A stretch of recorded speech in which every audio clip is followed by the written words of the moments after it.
¿Qué tal? Buenos días. Sean bienvenidas, sean bienvenidos compañeras, compañeros a este primer video en el que vamos a estar presentando los trabajos de investigación que realizan nuestras compañeras y nuestros compañeros en el Laboratorio de Análisis Químicos Metalúrgicos, y para lo cual hoy tengo el placer de presentarles a nuestra compañera Hasha, que nos va a presentar su trabajo de investigación. Hasha, primero que nada me gustaría que te presentaras ante nuestra audiencia. Hola, mi nombre es Hasha Cadena. Soy estudiante de la Escuela Superior de Ingeniería Química e Industrias Extractivas. Estudié la carrera de Ingeniería en Metalurgia y Materiales. Hoy presentaré un fragmento de mi tesis titulada Recuperación de cobre metálico en solución utilizando un solvente auténtico profundo natural. Ok, mira, primero que nada me gustaría que le platicaras a nuestra amable audiencia cuál es la importancia de recuperar cobre, por qué queremos el cobre, en qué se ha utilizado el cobre para la humanidad. El cobre ha sido muy importante para el desarrollo de la humanidad desde hace muchos siglos. Desde la era del bronce se ha utilizado el cobre, ya sea en utensilios de cocina, para protección, como eran armaduras. Y bueno, lo que actualmente ya se busca es recuperar el cobre, ya que ha sido la mejor opción a diferencia del reciclaje. Y es que hay que recordarles a nuestros compañeros y compañeras que nos observan que el cobre actualmente es el principal metal que utilizamos para conducir la electricidad. Todos habrán notado que en sus hogares se encuentran los cables de cobre, contactos de cobre, los aparatos electrónicos que tienen cobre, y bueno, sigue siendo por mucho el metal que más se utiliza. Entonces, Hasha, si nos pudieras platicar un poquito de cómo es el proceso convencional para extraer el cobre en la actualidad. ¿En la naturaleza se encuentra como cobre metálico o cómo se encuentra en la naturaleza? En la naturaleza sí se encuentra como cobre metálico. Es parte de la composición de varios minerales como la calcopirita. Lo que se busca para su extracción va primero desde en la explotación de yacimientos, después se va a la trituración, molienda. Posteriormente se realiza una recuperación de este mineral a partir de ácido sulfúrico.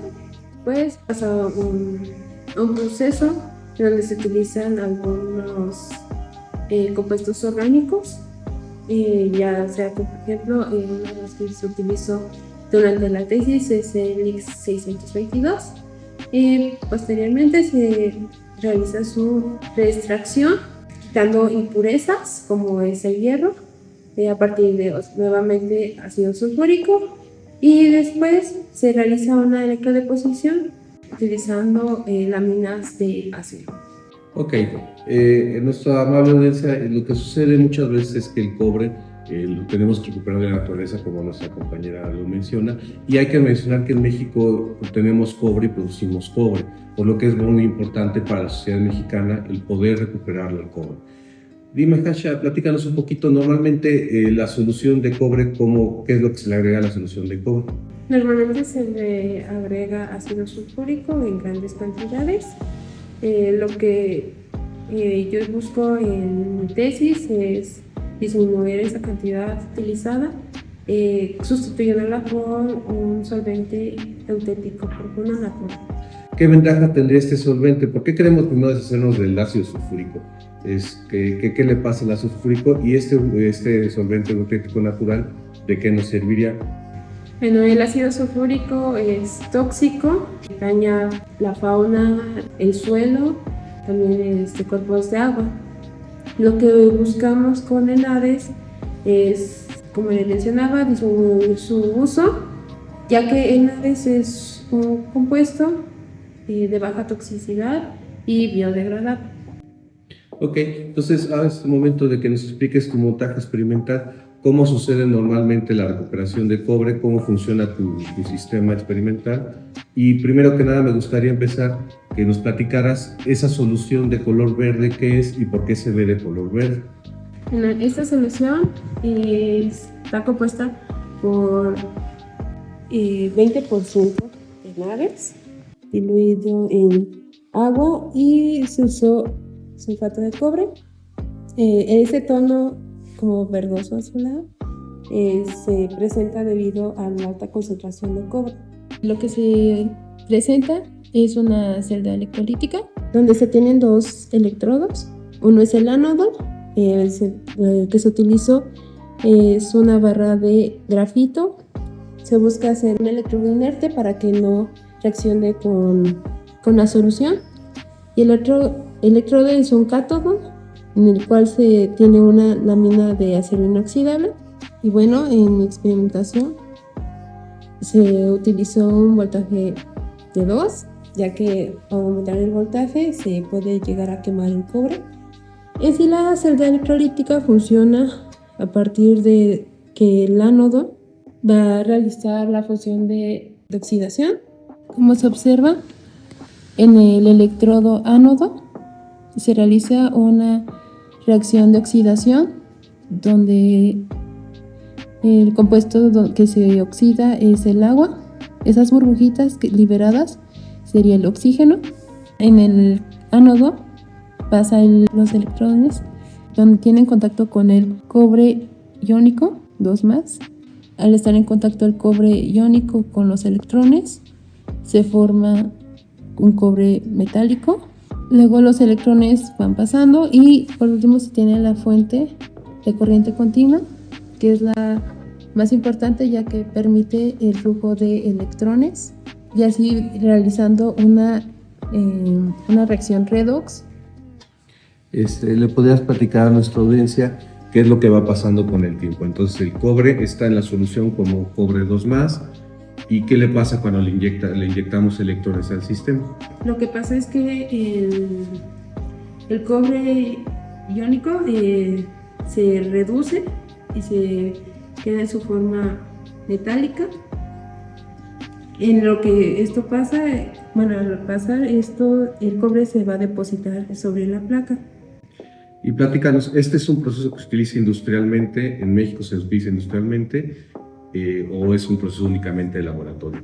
No, industrialmente se utiliza para recuperar cobre hasta un 99.99% de pureza.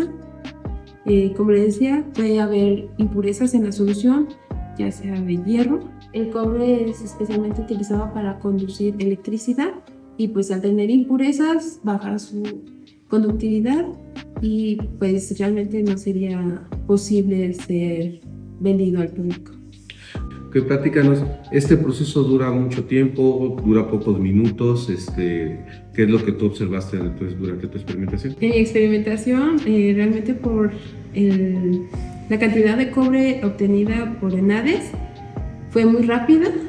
Como si lograron observar en segundos, se llega a depositar el cobre.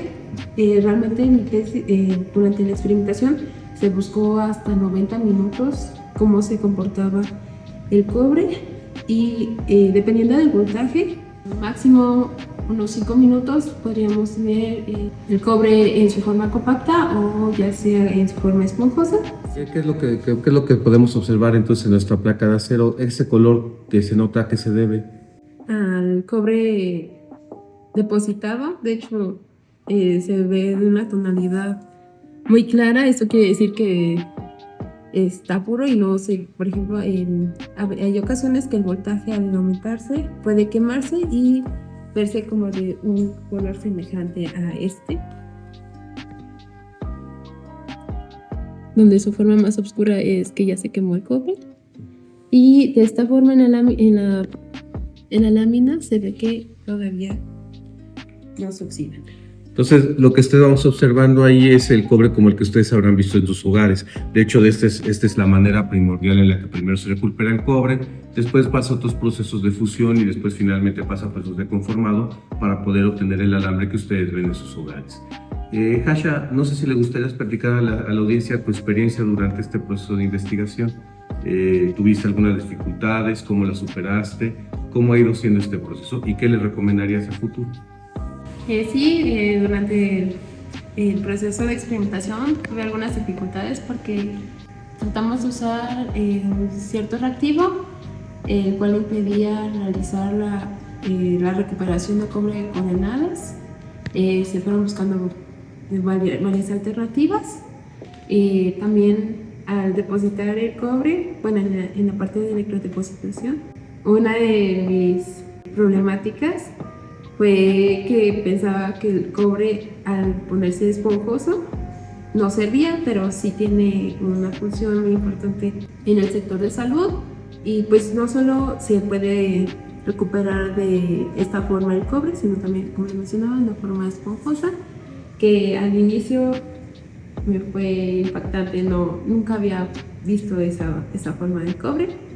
Y pues realmente pasar por este proceso de la tesis ha sido muy enriquecedor, porque tal vez en las aulas conoces la forma más bonita de la parte experimental, pero ya en la tesis ves que hay complicaciones y el buscar una alternativa y ver que sí o no puede funcionar es parte de un proceso de aprendizaje. Okay. Bueno, Hasha, no me queda más que agradecerte todo este tiempo que has estado con nosotros, que vas a seguir aquí con nosotros, esperamos. Y bueno, compañeros, compañeras, con eso damos por terminados esta primera sesión, en la que, como podrán haber observado, hemos podido recuperar cobre a partir de una solución en la que hemos eliminado el ácido sulfúrico. Buenas tardes y que tengan un buen día. Hasta luego. Hasta luego.